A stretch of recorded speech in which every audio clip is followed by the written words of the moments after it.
Hello the white कोटर्स, कैसे हैं आप सब। तो हम स्टार्ट करेंगे साइकेट्री का नेक्स्ट टॉपिक जो है थेराप्यूटिक कम्युनिकेशन। तो चलिए देखते हैं क्या होता है therapeutic communication. Therapeutic communication is an interpersonal interaction. ये इंटरपर्सनल इंटरेक्शन होता है नर्स और पेशेंट के बीच में, during which the nurse focus on the patient need to promote an effective exchange of information. जो नर्स रहती है वो फोकस करती है पेशेंट की जो नीड्स हैं उस पर, उनको प्रमोट करती है और इफेक्टिव केयर प्रोवाइड करती है, एक्सचेंजेस ऑफ इन्फॉर्मेशन, और जो भी इन्फॉर्मेशन है वो कलेक्ट करती है। देन आता है थेराप्यूटिक कम्युनिकेशन। थेराप्यूटिक कम्युनिकेशन क्या होता है? Therapeutic communication is a collection of techniques. इसमें बहुत सारी टेक्निक्स होती हैं डिफरेंट टाइप ऑफ, जिस पे हम डाटा कलेक्ट करते हैं, इन्फॉर्मेशन कलेक्ट करते हैं। That prioritize the physical, mental and emotional wellbeing of the patient. Physically, mentally, emotionally कैसा है patient, all over data collection. Then देखते हैं प्रिंसिपल किस पर बेस्ड रहता है थेरेप्यूटिक कम्युनिकेशन। फर्स्टली कम्युनिकेशन जो रहता है उसमें इंक्लूड रहता है वर्बल और non verbal. Verbal it means with the help of listening, और जो रहता है ना कैपेसिटी होना कि पेशेंट जो है वो बोल पा रहा है कि नहीं बोल पा रहा है, प्रॉपर खुद के बारे में बता पा रहा है कि नहीं बता पा रहा है, verbal communication. Non verbal expression, observe करना पेशेंट को क्लोजली, कैसा बिहेवियर है, वे ऑफ टॉकिंग क्या है उसका, या फिर वो चल कैसा रहा है, कोई भी एक्टिविटी कर रहा है तो कैसे ऑब्जर्व करना है। सक्सेसफुल कम्युनिकेशन में क्या क्या इंक्लूड रहता है, तो चलिए देखते हैं। एप्रोप्रिएटनेस, करेक्ट, ठीक है, इन्फॉर्मेशन एप्रोप्रिएट, कोई भी झूठ झपाट इन्फॉर्मेशन नहीं लिखना। एफिशिएंसी, कितनी कैपेसिटी है। देन फ्लेक्सिबिलिटी, क्या है, मतलब कोई भी टॉपिक अगर पेशेंट जो है वो आपको कोई भी या फिर बात शेयर करना चाहता है तो वो फ्रीली शेयर कर सकता है। एंड फीडबैक, और फिर उसका फीडबैक क्या है, समरी जिसको बोलते हैं, समराइज़ करते हैं।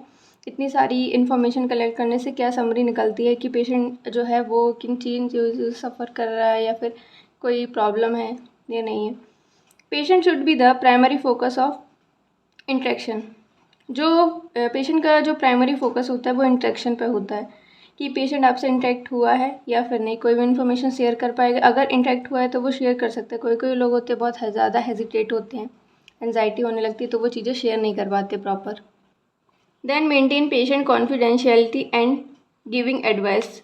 मेंटेन पेशेंट कॉन्फिडेंशियलिटी, कॉन्फिडेंशियलिटी मतलब कि जो भी इन्फॉर्मेशन है वो सीक्रेट रखना, don't share anyone. And giving advice, और एडवाइस प्रोवाइड करना पेशेंट को। तो अब हम टेक्निक्स डिस्कस करेंगे क्या होती हैं, क्या क्या होती है टेक्निक्स डाटा कलेक्शन की। सबसे पहले एक्टिव लिसनिंग, जो पेशेंट कह रहा है उसको एक्टिवली लिसनिंग, सुनना है, सुनना है प्रॉपर, और इंटरेस्ट दिखाना है आपको कि आप पेशेंट की बातों को सुनने में इंटरेस्टेड हैं। Active listening involve showing interest, interest show कर हो रहा है ऐसा दिखाना है। In what patient have to say acknowledge that you are listening and understanding and engaging with them throughout the conversation. जो भी वो बता रहा है उसको प्रॉपर सुनना है, उसकी जो कन्वर्सेशन है उसमें इन्वॉल्व होना है और प्रॉपर समझना है कि वो क्या कह रहा है, उसकी बातों पे हंसना नहीं है, उसको जज नहीं करना है बिना जज किए हुए। पूरे कन्वर्सेशन में, उसकी कन्वर्सेशन में एंगेज होना है प्रॉपर तरीके से। देन आता है नेक्स्ट, देखते हैं accepting. Some time it's necessary to acknowledge what patient say and affirm that they have been heard. ठीक है, जो वो कह रहा है उसको गलत नहीं मानना है। अगर कोई ऐसी बातें भी बता रहा है कि आपको लग रहा है नहीं ये झूठ है, फिर भी उस चीज़ को एक्सेप्ट करना है। कोई भी बात को कंफर्म करने से पहले उस चीज़ को, अगर आपको नहीं समझ आ रहा तो आप उससे बोलिए रिपीट बताने के लिए। देन उसके बाद उस चीज़ को एक्सेप्ट करिए क्लियरिफाई करके। गिविंग ब्रॉड ओपनिंग, इसमें क्या होता है, पेशेंट को मतलब पेशेंट को ये बोलना है कि आप अपनी कोई भी बात शेयर कर सकते फ्रीली।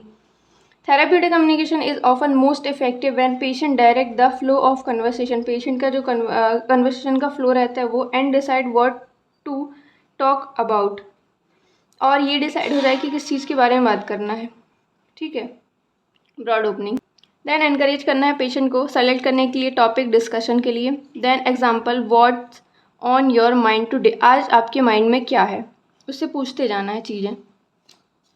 देन नेक्स्ट टेक्निक है यूजिंग साइलेंस। साइलेंस यूज़ करना है जब कोई बता रहा है कोई चीज़ तो उसको केयरफुली सुनना है। At time it's useful to not speak at all, जब सामने वाला बोल रहा है तो उसको बोलने देना है और आपको चुप रहना है। देन डेलिब्रेट साइलेंस, ठीक है, आपको जानबूझ कर साइलेंस रखना है। अगर वो कुछ और भी बता रहे हैं जिसमें आपको इंटरेस्ट नहीं है फिर भी साइलेंट रखना है। Can give about nurse and patient opportunity to think through and process that come next in the conversation, और ये भी डिस्कस करना है कि ये बात होगी, नेक्स्ट क्या बात करना है।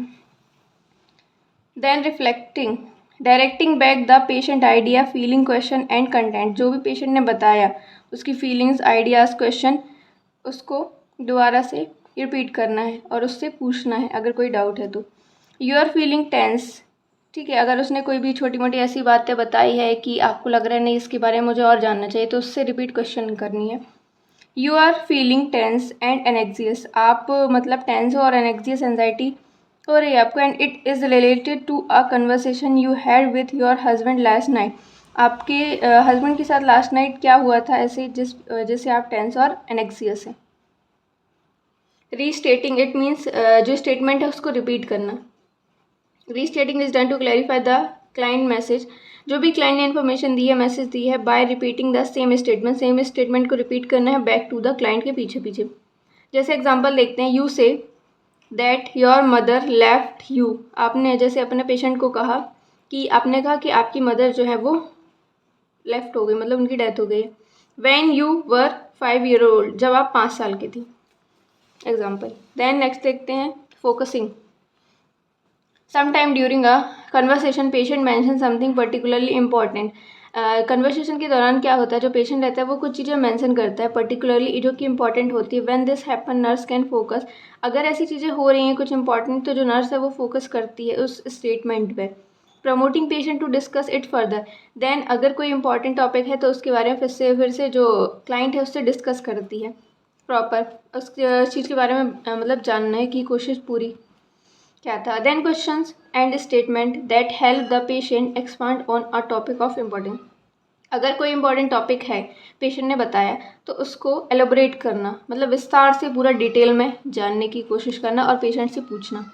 एग्जाम्पल जैसे I think that we should talk more about your relationship with your parents, जैसे अगर उसने अपने पेरेंट्स से रिलेटेड कोई ऐसा मतलब कि कुछ बताया है, कोई ऐसी बात, इवेंट, कोई भी मेमोरी है जो उसको नर्स को लगी हो कि ये चीज़ें मतलब उसको जाननी चाहिए, तो उससे पूछना है कि आपका रिलेशन आपके पेरेंट्स के साथ कैसा है। देन समराइजिंग, समराइज करना, it's frequently useful for nurse to summarise with patient have said after the fact, this demonstrate to patient that the nurse was listening and allow the nurse to document conversation. Summarising मतलब जो nurse है वो पूरा जो है information collect कर लिए जो पेशेंट है उससे टॉक करके पूरी सारी चीज़ें, अब उसको समराइज़ करना है कि उसको क्या क्या चीज़ें नोट डाउन करनी है, पूरा डॉक्यूमेंट करना है कन्वर्सेशन को रिटर्न फॉर्म में।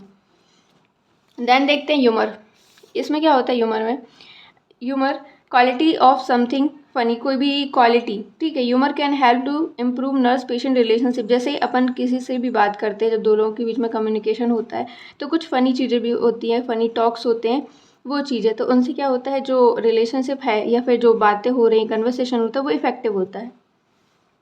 देन क्लैरिफिकेशन, क्लैरिफाई करना, attempting to put vagus ideas और अनक्लियर थाट्स, जो भी अनक्लियर थाट है जो क्लियर नहीं है उनको क्लैरिफाई करना। Patient is to word to enhance the nurse understanding और asking the patient to explain what he means, अगर पेशेंट ने कोई ऐसी बात कही है जो आपको समझ में नहीं आई तो पेशेंट को बोलना इस चीज़ को एक्सप्लेन करने की, आप क्लैरिफाई करिए आपने क्या कहा है। Then informing, the skill of informing, giving information provide करना। I think you need to know more about your medication, ऐसे ही इन्फॉर्मिंग मतलब कि ऐसी चीज़ें जो आपको जानना बहुत ज़रूरी है। नेक्स्ट देखते हैं open ended question. Open ended question क्या होते हैं? Open ended question are question that can not be answer with only a yes, ऐसे क्वेश्चन जिनका आंसर सिर्फ यस या फिर नो नहीं हो सकता, कोई सिंगल वर्ड आंसर भी हो सकता है या फिर कोई एक्सप्लेनेशन भी दे सकते हैं। They are exploratory question that promote the question to open up and share their thoughts, और अगर कोई ऐसा क्वेश्चन है जिसमें आपको शेयर करनी है अपनी थाट्स, आइडियाज़, फीलिंग, तो आप शेयर कर सकते हैं। Sharing perception, asking the patient to verify the nurse understanding of what the patient is think और फीलिंग, पेशेंट से पूछना है कि आप क्या फील कर रहे हैं, क्या चल रहा है आपके माइंड में और आप क्या सोच रहे हैं, ये सारी चीज़ें। जैसे एग्जांपल देखते हैं, यू आर स्माइलिंग, आप स्माइल कर रहे हैं तो आप क्या सोच के स्माइल कर रहे हैं। But I feel that you are really very angry with me, ठीक है, वो फील कर रहा है कि मैं बहुत गुस्से में हूँ उनसे, जो सामने बात कर रही हैं जो प्रोफेशनल हैं नर्सेस उनसे। बहुत गुस्से में हूँ, बट वो फिर भी स्माइल कर रहा है, शो कर रहा है कि स्माइल कर रहा है। देन नेक्स्ट देखते हैं नॉन थेरेपेटिक कम्युनिकेशन क्या होता है। इसमें क्या होता है, failure to listen, proper listening नहीं होती, सुन नहीं पाते हैं। आस्किंग द क्लाइंट वाई, और अगर अपन जो मेंटली डिसऑर्डर वाले पेशेंट हैं, अगर अपन उनसे बात कर रहे हैं तो अपन उनसे वाई नहीं कह सकते, ठीक है। वाई उनकी जो उनका जो कन्वर्सेशन है उसको लिसन करना है, केयरफुली सुनना है जो भी कुछ वो कह रहे हैं। चेंजिंग द सब्जेक्ट, ठीक है, सब्जेक्ट चेंज नहीं करना है, इससे थेरापेटिक जो कम्युनिकेशन है वो इफेक्ट नहीं होगा, इसलिए नॉन थेरापेटिक में आता है। चैलेंजिंग द क्लाइंट, क्लाइंट को चैलेंज करते हैं अपन, ठीक है, नॉन थेरेपेटिक में, बट थेरेपेटिक में नहीं करेंगे क्योंकि वो कुछ भी कर सकते हैं मेंटली डिसऑर्डर वाले पेशेंट से।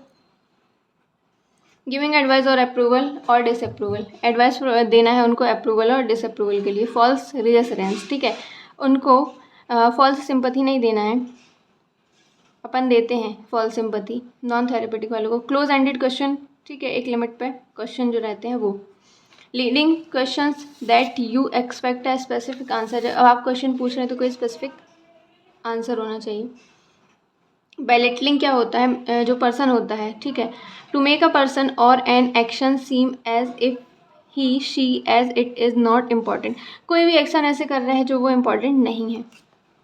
ऑटोमेटिक रिस्पॉन्स देना, व्हेन समवन वॉइस फियर और एंजाइटी, जब आप किसी से बात कर रहे हैं तो उसकी जो वॉइस है वो फियर है और एंजाइटी उसकी वॉइस में, people tense to automatically respond करेगा assuring them that everything will be okay, मतलब उसकी, अपन ने उससे बात की, उसकी जो वॉइस है वो बहुत फियरफुल है, बहुत घबराई हुई है, बहुत ज़्यादा अंदर से उसको एंजाइटी हो रही है, बट वो फिर भी कह रही है नहीं सब ठीक है। ऑटोमेटिक रिस्पॉन्स, इससे क्या होगा, जो प्रोफेशनल है हेल्थ केयर वो समझ जाएंगे इसको कोई प्रॉब्लम है। देन आता है नर्स क्लाइंट रिलेशनशिप, क्या होता है nurse client relationship. Hildegard Peplau describe किए थे 4 सीक्वेंशियल फेस में नर्स क्लाइंट रिलेशनशिप को, each characterized by specific task में है इंटरपर्सनल स्किल्स में। इसमें कुछ फेसेस होते हैं, प्री इंटरेक्शन फेस होता है, ठीक है, इंटरेक्ट होने के पहले। ओरिएंटेशन फेस होता है जब अपन ओरिएंट करते हैं, फेस टू फेस कम्युनिकेशन होता है। वर्किंग फेस होता है ड्यूरिंग केयर, जो नर्स प्रोवाइड करती है क्लाइंट को। एंड टर्मिनेटिंग फेस होता है जब जो क्लाइंट होता है वो डिस्चार्ज होकर जाने लगता है। तो हम इनको देखते हैं क्या क्या होते हैं। सबसे पहले देखते हैं pre interaction face, the only face of the therapeutic nurse client relationship in which the client does not directly participate, इसमें जो क्लाइंट रहता है वो डायरेक्ट पार्टिसिपेट नहीं करता है। ड्यूरिंग दिस फेज, इस फेज में क्या होता है, नर्स प्रिपेयर होती है क्लाइंट से मिलने के लिए by gathering relevant client information, जो रेलेवेंट इन्फॉर्मेशन है उनको कलेक्ट करने के लिए। Anticipating client concern prior to the first interaction, first interaction में जो क्लाइंट रहता है वो बहुत ही ज़्यादा घबराया हुआ रहता है, ठीक है, टेंशन में रहता है कि क्या हो। नेक्स्ट देखते हैं ओरिएंटेशन फेस। ओरिएंटेशन फेस में क्या होता है, during this orientation face you will perform, introduction होता है इसमें पेशेंट का। इस्टेब्लिश आर रैपर्ड, मतलब एक रिलेशनशिप मेंटेन करने की स्टार्टिंग होना। इस्टेब्लिश बाउंड्रीज, कुछ बाउंड्रीज होती हैं, limitations. And explain patient confidentiality, ठीक है, पेशेंट को एक्सप्लेन किया जाता है, बताया जाता है। एंड कॉन्फिडेंशियलिटी, उसकी जो इन्फॉर्मेशन है उसको सीक्रेट रखते हैं। Create an environment for the establishment of trust and rapport, trust और जो रिलेशनशिप है उसको मेंटेन करने के लिए एक इन्वायरमेंट क्रिएट किया जाता है, ठीक है, अंडरस्टैंडिंग होती है। इसमें एक्सप्लेन करते हैं पेशेंट को कि आप सारी इन्फॉर्मेशन शेयर कर सकते हैं, कोई भी चीज़ शेयर कर सकते हैं। Identifying the client strength and limitation, इसमें आइडेंटिफाई करते हैं क्लाइंट्स की जो स्ट्रेंथ है वो, ठीक है, कि स्ट्रेंथ क्या है, इसकी वीकनेस क्या है और उसकी लिमिटेशंस क्या है, उनको ये भी बताते हैं। अब देखते हैं इस फेस में कौन कौन सी प्रॉब्लम्स अराइज होती हैं ओरिएंटेशन फेस में। Problem found in orientation phase, सबसे पहले है पेशेंट में test the competency and commitment of the nurse. जो पेशेंट रहता है, सबसे पहले इंट्रैक्शन तो हो गया, पेशेंट जो रहता है वो नर्स की कैपेसिटी चेक करता है और उसका जो कमिटमेंट रहता है कि उन्होंने ये बोला था तो वो कर रही हैं कि नहीं, ठीक है, वो चीज़ें अगर वो उन्होंने कहा था कि मैं समझूंगी, आप मुझे कोई भी शेयर कर सकते हैं इन्फॉर्मेशन, तो वो ये चीज़ समझ रही हैं कि नहीं। Then आता transference, act as the client unknowingly transferring feeling about someone from their host of the therapist। इसमें क्या होता है ट्रांसफेरेंस में, जो भी फीलिंग्स हैं, इन्फॉर्मेशन है, उनको ट्रांसफ़र करना, ठीक है, कि किसी के भी थ्रू थेरेपिस्ट जो है उनको ट्रांसफ़र करना। देन आता है काउंटर ट्रांसफेरेंस क्या होता है? Counter transference define as the direction of a psychotherapist feeling toward a client. जो भी पर्सनल इमोशनल रिएक्शन होते हैं पेशेंट के बीच में और थेरेपिस्ट के बीच में, वो चीज़ें शेयर करना। काउंटर ट्रांसफर वर्किंग फेज क्या होता है? जिसमें केयर प्रोवाइड की जाती है। Most of the therapeutic intervention activities carried out of this phase. इस फेज में जो थेराप्यूटिक इंटरवेंशन है वो प्रोवाइड करते हैं। Nurses and patient act as, जो नर्सेज और पेशेंट रहते हैं वो एक्ट एज एक टीम के जैसे वर्क करते हैं। आइडेंटिफाई करते हैं स्ट्रेसर्स, जो भी क्लाइंट है उनको किस चीज़ का स्ट्रेस हो रहा है पेशेंट को, एंड प्रमोट करते हैं डेवलपमेंट ऑफ इंसाइट, और जो उनकी इनर फीलिंग है उनके माइंड में जो चल रहा है उनको उनकी जो भी टेंशन है, फ्रस्ट्रेशन, एंजाइटी, उनको रिड्यूस करने की कोशिश करते हैं। देन मेंटेनिंग द ट्रस्ट को बिल्डअप करना, मेंटेन करना, एंड हैपट, जो IPR है मेंटेन करते हैं इंटरपर्सनल रिलेशन नर्स और पेशेंट के बीच में। That was establish during the orientation phase में, ये इस्टेब्लिश हो जाता है। देन ओवरकमिंग रेसिस्टेंस, जो भी हेजिटेशन है, अनविलिंगनेस है, behaviour part of the client as level of anxiety rise. ठीक है, एंजाइटी होती है कि वो बता नहीं पाता, रिस्पॉन्स नहीं कर पाता। डिस्कस ऑफ पेनफुल इशू, और जो भी पेनफुल इशू है वो डिस्कस करना। Continuously evaluating progress toward goal and attainment, कि जो भी प्रोग्रेस है, ठीक है, जो भी डिसीज़ कंडीशन है उसको रिड्यूस करने के लिए जो गोल्स हैं उनकी तरफ जा रहे हैं कि नहीं। ठीक है, थेरेप्यूटिक कम्युनिकेशन के थ्रू या फिर जो ये फेसेस हैं इनके थ्रू, ये वर्किंग फेज में होता है। देन टर्मिनेशन फेज में क्या होता है? It is the most important भी होता है, डिफ़िकल्ट फेज भी होता है रिलेशनशिप का, क्योंकि इसमें मेन एम क्या रहता है इस फेज का? Bring the therapeutic end of the termination phase. Therapeutic communication हुआ, सबसे पहले प्री इंट्रैक्शन हुआ, उसके बाद ओरिएंटेशन हुआ, देन उसके बाद वर्किंग फेज तक, फिर आता है टर्मिनेशन फेज, लास्ट फेज। इसमें क्या होता है? टर्मिनेशन में पेशेंट जो रहता है वो डिस्चार्ज होने वाला रहता है और डिस्चार्ज जाता है। Nurses and patient should mutually explore the feeling, अपनी फीलिंग्स को एक्सप्लोर करते हैं, इमोशंस को शेयर करते हैं, एंड रिलेटेड बिहेवियर जो भी है। Put reality of separation in front of the patient, फिर इसमें सेपरेशन हो जाता है, मतलब पेशेंट अपने घर चला जाता है, जो स्टाफ रहता है वो अपना वर्क करने लगता है।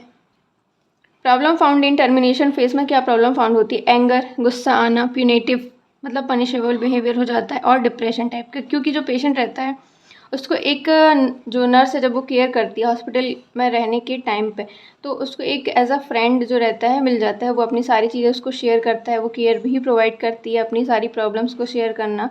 ठीक है, जो नर्स रहती है वो प्रॉब्लम जो रहती है उसकी सॉल्व करती है। तो इससे क्या होता है? उसको एंगर होने लगता है कि मैं भी घर चला जाऊँगा, फिर इनसे मिल नहीं पाऊँगा, ये सारी चीज़ें। देन हम देखते हैं थेराप्यूटिक कम्युनिकेशन के बाद थ्योरी ऑफ इंटरपर्सनल रिलेशनशिप। क्या थ्योरी है इंटरपर्सनल रिलेशनशिप की?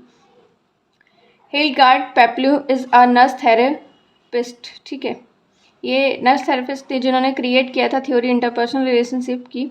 Nursing model identities 4 sequential phase में हो गई in the interpersonal relationship. Orientation हो गया, आइडेंटिफिकेशन हो गया, एक्सप्लेनेशन एंड सॉल्यूशन। तो फर्स्टली देखते हैं ओरिएंटेशन फेज। उसमें क्या होता है? नर्स जो रहती है ओरिएंटेशन फेज में इन्वॉल्व हो जाती है, एंगेज हो जाती है क्लाइंट के साथ, उसके ट्रीटमेंट में प्रोवाइड करती है explanation proper and information and answering questioning, ये होती है। Then it start when the client meet the nurse. ये कब स्टार्ट होता है? जब क्लाइंट जो रहता है वो नर्स से मिलता है। ठीक है, स्ट्रेंजर जो नर्स रहती है वो किसी भी क्लाइंट के लिए एज अ स्ट्रेंजर होती है। Then client seeks assistant convey need, ask question and share. Client जो रहता है वो सिक्स असिस्टेंट कन्वे मतलब जो भी अपना इन्फॉर्मेशन है उसको शेयर करता है, कन्वे करता है, बताता है, नीड्स बताता है, क्वेश्चन पूछता है और शेयर करता है, जो भी आइडियाज़, इमोशंस हैं, थॉट्स, फीलिंग। नेक्स्ट देखते हैं इसके आगे ही प्री कंसेप्शन। ठीक है, कंसेप्शन होने के पहले अजम्पशन जो बात कर रहा है उसमें expectation of the past experience, अगर कुछ होता है तो उससे भी वो चीज़ें शेयर करता है। आइडेंटिफिकेशन फेज में begins when the client work interdependently with the nurse. ठीक है, फ्रीली होके वर्क करते हैं। एक्सप्रेशन, फीलिंग और begin to feeling stronger. Expression, feeling, ये सारी चीज़ें होती हैं और फिर वो क्या करते हैं? अपनी जो इन्फॉर्मेशन, आइडियाज़ जो चल रहे हैं माइंड में, जो भी चीज़ है वो शेयर करते हैं। Patient begin to have a feeling of belongingness. बहुत सारी ऐसी फीलिंग्स होती हैं जो पास से भी रिलेटेड होती है, and capability of dealing with the problem, और वो कैपेबिलिटी भी रहती है आइडेंटिफिकेशन फेज में कि कैसे प्रॉब्लम से डील करना है, फेस करना है, जो कि डिक्रीज़ करते हैं feeling of helplessness and hopelessness. जो पेशेंट रहता है जब वो आता है तो वो हेल्पलेसनेस समझता है खुद को, होपलेसनेस, बट फिर जब बॉन्डिंग बनने लगती है, जो इंटरपर्सनल रिलेशनशिप है वो मेंटेन होने लगता है नर्स के साथ, देन वो सारी चीज़ें इन्फॉर्मेशन शेयर करने लगता है। देन आता है एक्सप्लॉयटेशन फेज। एक्सप्लॉयटेशन फेज में क्या होता है, client make full use of service, जो भी उसको सर्विस ऑफर की जाती है उनका फुल यूज़ करता है। Use of professional assistant for problem solving alternative, जैसे कि जो नर्स है वो उसके लिए वहाँ पे अवेलेबल रहती है, कोई भी प्रॉब्लम है मतलब जो उसको क्लाइंट को सॉल्व करने के लिए, इन्फॉर्मेशन के लिए, तो वो उस चीज़ को यूज़ करता है, जो भी प्रॉब्लम है उसको वो शेयर करता है। नेक्स्ट देखते हैं एडवांटेजेस ऑफ सर्विस। क्या क्या एडवांटेजेस होते हैं सर्विस के। यूज़ ऑन द नीड्स जो है उनको यूज़ करने के लिए है कि नहीं। इंटरेस्ट ऑफ द पेशेंट का इंटरेस्ट किन चीज़ों में है। देन रिजोल्यूशन फेज में क्या होता है, इस रिजोल्यूशन फेज में जो क्लाइंट रहता है no longer need professional service, मतलब बहुत लॉन्ग टाइम उसको नीड नहीं रहती किसी भी प्रोफेशनल की। And give up dependent behaviour, और खुद पर उसका बिहेवियर जो रहता है वो डिपेंड हो जाता है। टर्मिनेशन ऑफ प्रोफेशनल रिलेशनशिप, इसमें क्या होता है, ये टर्मिनेशन फेस होता है, यहाँ पे सेपरेशन हो जाता है नर्सेज और जो पेशेंट है उनका। नेक्स्ट टॉपिक जो है वो कॉजेज़ हैं, जो भी डिसऑर्डर होते हैं, जो मेंटल डिसऑर्डर है उनका, तो नेक्स्ट क्लास में हम डिस्कस करेंगे।